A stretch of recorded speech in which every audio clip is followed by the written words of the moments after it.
The Anti-Terrorism Act of 2020. The Anti-Terrorism Act of 2020 became one of the most trending topics in the country recently after it was officially signed by President Rodrigo Roa Duterte on July 3, 2020, and officially designated as Republic Act number 11479. The Anti-Terrorism Law will effectively repeal the 2007 Human Security Act, which law enforcers considered too weak to use against terrorists, and which human rights lawyers failed to have the Supreme Court strike down as unconstitutional.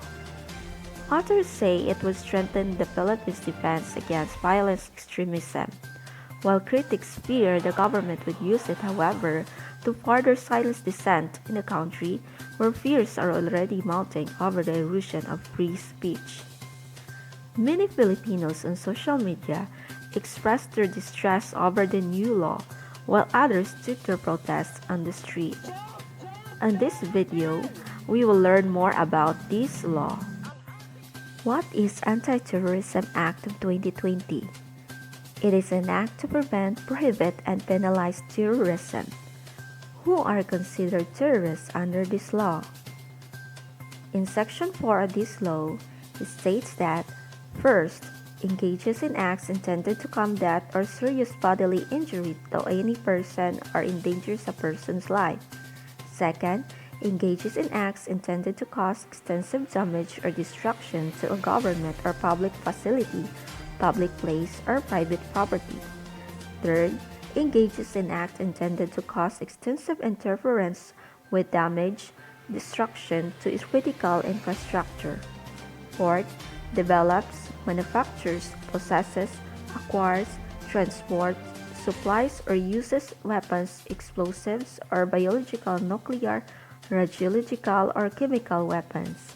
And lastly, release of dangerous substances or causing fire, floods, or explosion.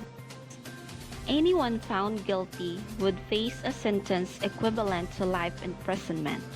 Those who conspire, recruit others, and participate in the planning, training, and facilitation of a terrorist attack would also face the same sentence.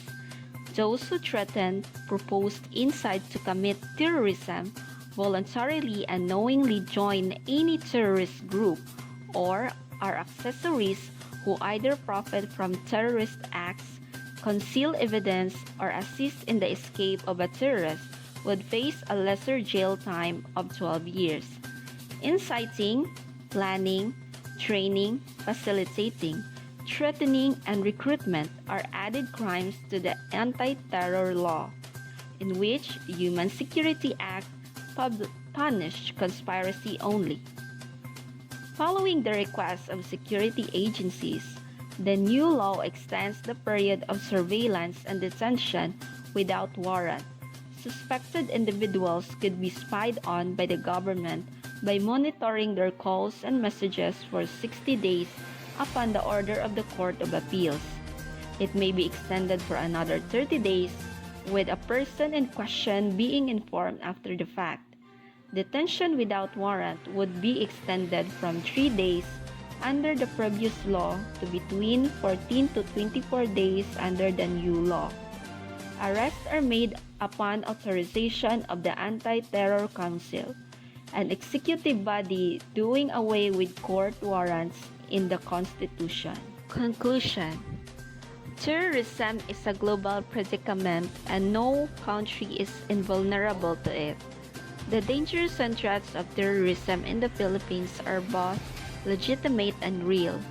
Hence, the government has both the duty and the right to criticize counter-terrorism legislative measures that will protect the national security and integrity of the country and to safeguard its citizens from the brutal, ruthless effects of terrorism. The Anti-Terrorism Law serves that purpose. The Anti-Terrorism Law, if rendered with fair and objective judgment, will strike a balance between effectiveness in responding to the threat of terrorism and protecting basic human rights principles.